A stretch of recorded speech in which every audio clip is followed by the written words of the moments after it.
Capricorn, welcome to Higher Source Tarot for your March 2021 mid-month tarot reading. This is for all Capricorn, Sun, Moon, Rising, and Venus. And if you are new to the channel, I post new readings every Friday, then again on Monday or Tuesday. So if a reading doesn't resonate, you can always check back in a couple of days and watch a new reading, check a different part of your chart. You could even watch an older reading. Tarot is timeless. It's sacred divination. And I want to thank everyone for everything you do for the channel, from watching readings to hitting that like button and, of course, subscribing.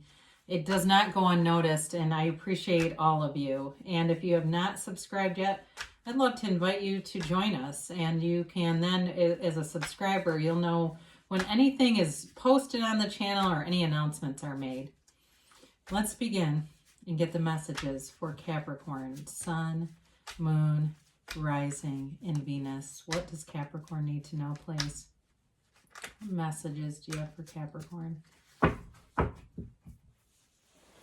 So we will begin with the tarot, and then we will use the angel answers, and then we'll do a message. We're going to get a message from Louise Hay tonight, or today. So we begin here with the Knight of Wands in your current situation. Interesting, the immediate influence is the Knight of Swords. In your destiny, you've got the King of Swords. The distant past, you have the Tower. The more recent past, you have the Four of Swords. I like this. Coming towards you in the near future, you have the Empress. You're represented here by the Ten of Wands, but the person or situation you're dealing with is the Queen of Wands. You've got the Seven of Wands in your hopes and fears and the Fool in the outcome. Really beautiful stuff here. Now, your clarifiers in this, interesting. The Seven of Swords and the Ace of Cups. Okay, so if there was a chapter in love that has ended, there's something about somebody being dishonest with it or leaving very abruptly, leaving without thinking things through at all. And so there is a chance here of reconciliation in this, but it feels like it's been quite a struggle. For others of you, though, it may just be about simply moving on and allowing a new opportunity, because you have a new chapter here. And there's not, in all honesty, there's not a lot of cards to support reconciliation, but there are cards here to support love and passion, okay? So with this, it really is about being able to open up to new ideas, open up to the potential of something else, right? I mean, how does it get any better than this? And being able to look at your situation and allow the universe to guide you. Allow yourself, though, to see things in a different light. So with this, your current situation, you have both of these knights here. Now, before we get into this too far, looks like you have three major arcana, and you've got Air, Gemini, Libra, Aquarius. You have Fire, Aries, Leo, Sag, and yeah, it's just kind of, and you have a little bit of water over here, but really it's kind of a split, isn't it, between fire and air. So in here it's represented again. You know, knights are generally have good intentions, okay? So with some of you, it seems like there is something that's off to a fast start here or is moving forward very quickly. So it may come out of nowhere. Again, if it was a loss of a job or loss of a relationship, the new energy shows up here and is moving forward. So it really is about releasing any mistrust, releasing any wounds, anything that had you second guessing yourself or doubting yourself in any way. The only caution with this, with these two together, is it can be reckless. I mean, it can be a lack of well thought out plans and just kind of impulsive. And because you have the Fool in it too as the outcome, Tarot's your best friend that always tells you the truth. So they're also telling you, even though there's some momentum here, still using some judgment, having some discernment, not just kind of going on a whim. And if something seems like it's moving too fast to you, you have every right to pump the brakes. If you want to ask more questions, or if it's a job and you want something in writing, get it in writing. Because really, if they want you enough, they'll do it. You know, or even you do it in an email, and it's not necessarily demanding things in writing, but you have it now in writing. If there's something about this that seems like it's moving so fast that it scares you a little bit. So again, with the King of Swords in your destiny here, this, talk about discernment. I mean, there's clarity here. So in terms of being, taken off by sea and not having any way to think things through, this at least gives you that energy of thinking and being analytical, of the analytical mind. Okay. So it's also, though, about standing in your own power, because the King of Swords doesn't care what anybody thinks. So again, I feel like they're telling you that it's okay to set boundaries. It's okay to ask for what you want, and to, in a way that's cooperative, but in a way that is also, it's fair, it's impartial, but it's also making sure that you're protected if you need to do that for some reason. It's a very blunt energy, though, and it also, too, it can kind of come across as standoffish. So if you have anybody that tells you that, or if you have people around you that seem to perceive you in that way, or maybe you have there's air in your rising sign, I don't know, but with that, it's also, again, a guide for you, that there may be something about how you come across in a situation you may want to soften a little bit. You'll just have to see. Again, setting boundaries doesn't mean that we have to be standoffish about it. But in the past, I mean, there was a big shakeup here. This is a breakdown to make a breakthrough. And oftentimes, what we're really having is a spiritual breakdown, but it can be very easily confused with a psychological breakdown.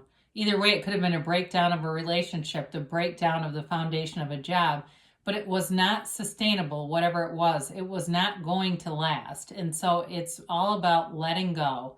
Let go or be dragged here. And so the good news about the Tower is the Tower then brings in something so much better. It really is about, the lightning bolt at the top knocks off the crown of the ego. So it's allowing yourself not to be controlled by the mind, not to be a slave to your own thinking. Because you do have a lot of air in this, like I mentioned, and that can be an indication of overthinking. Okay. So with this, new things come in, new possibilities, new opportunities, and you have it here. So with the more recent past, you've got the Four of Swords. And again, this is you lying in repose. It's giving up the fight of the mind and honoring that creative side of yourself, going within, meditating, and allowing that creativity, or that, again, that part of us that transcends beyond the physical body, to be your guide. It's for some people too, it could be going to a therapist if you had something happen and you felt like you really just needed some neutral person to talk things through.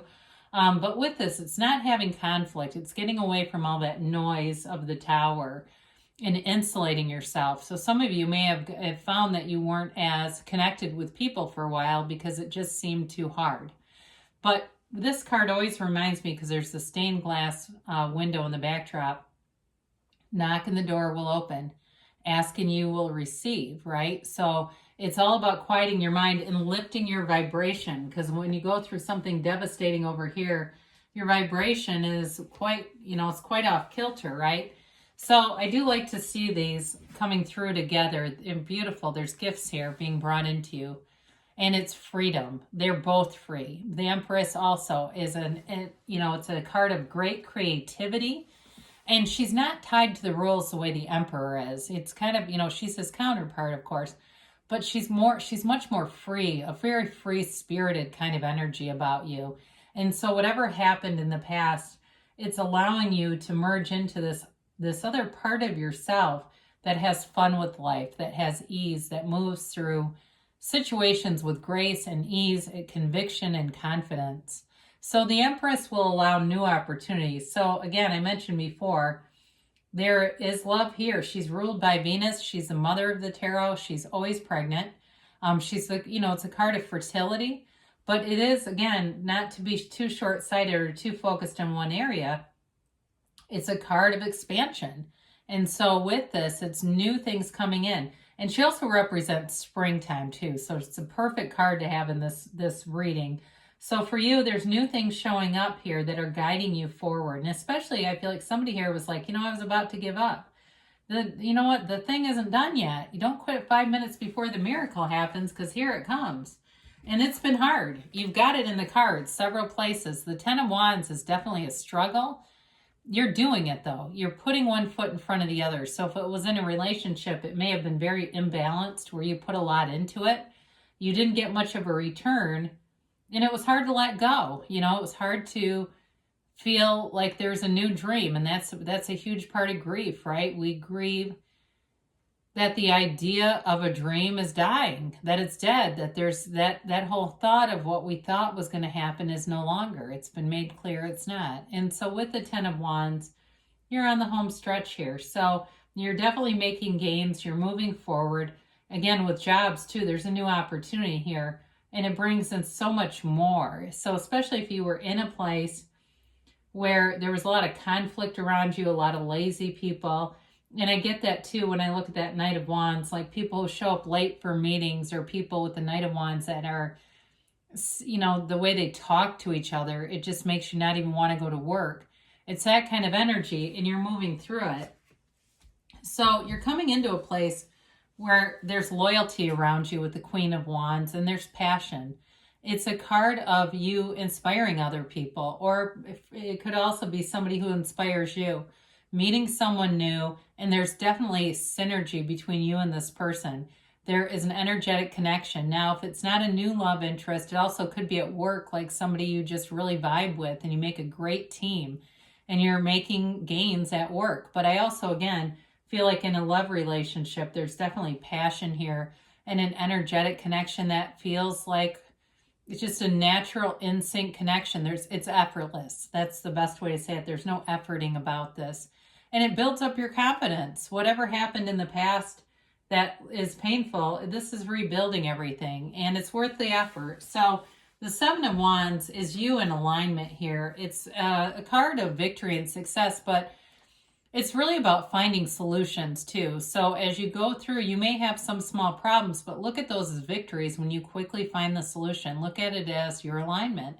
Any great spiritual teacher will talk about in countering life's challenges, like they miss an airplane or their flight gets canceled for some important event, right?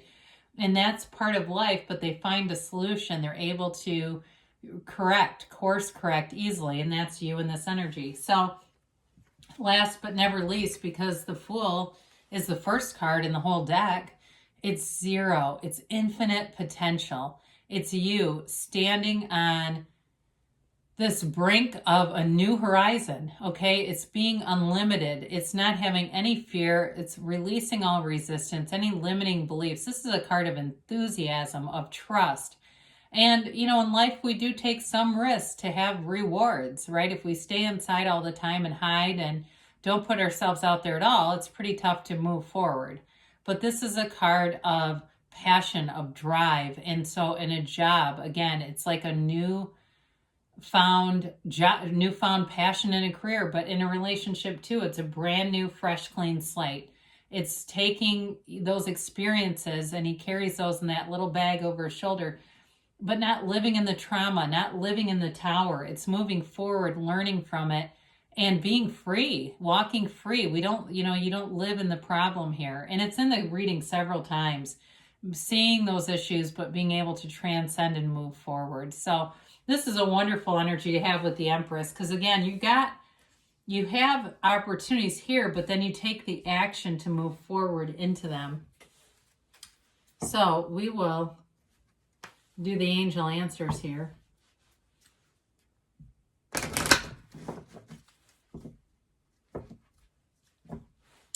And Capricorn, please.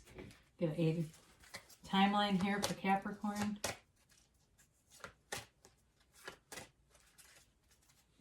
And a yes, no, maybe. All right, you have here romance, okay? So there's something new here. There's something here that has a different feeling, and it's expansive. It's expansive, and it, I feel like there's some reparation, like I said, along the way from whatever happened in the past there. So there's romance coming in, but it's also up to you, okay? So again, I feel like that message about getting yourself out there, putting yourself out there has to do with this, that you may have a vision, but if you don't take those actions, that inspired action, not much comes of it. So it's really taking that leap of faith. They say be assertive, okay? So I mentioned that before with the King of Swords. For somebody here, I do feel like there's a new job opportunity, but it's important to have something in writing, they say. And it, again, like I said, it may just be done casually. Like just following up to confirm this, and then you get a response, and then there's your something in writing. So you're ready, they say. Okay, so you're ready to move forward and, you know, to be in that energy of expansion. Don't stop, okay? So you're ready and don't stop. You're moving on into better things. So I always like these Louise Hay Life Loves You cards, in part because, of course, she's passed on. So I feel like it's a message from Spirit, too, from Louise Hay's Spirit. I am willing to love myself. Look in the mirror and say to yourself, I love you. I really love you. Don't be shy. It's just another way of saying life loves you. So that's taken from something she coined as mirror work. And you'll sometimes see that in other like law of attraction videos, but it really is something that Louise Hay revolutionized. So there's more on that. There's plenty of that on YouTube. I love you, Capricorn, and I'll be back again soon.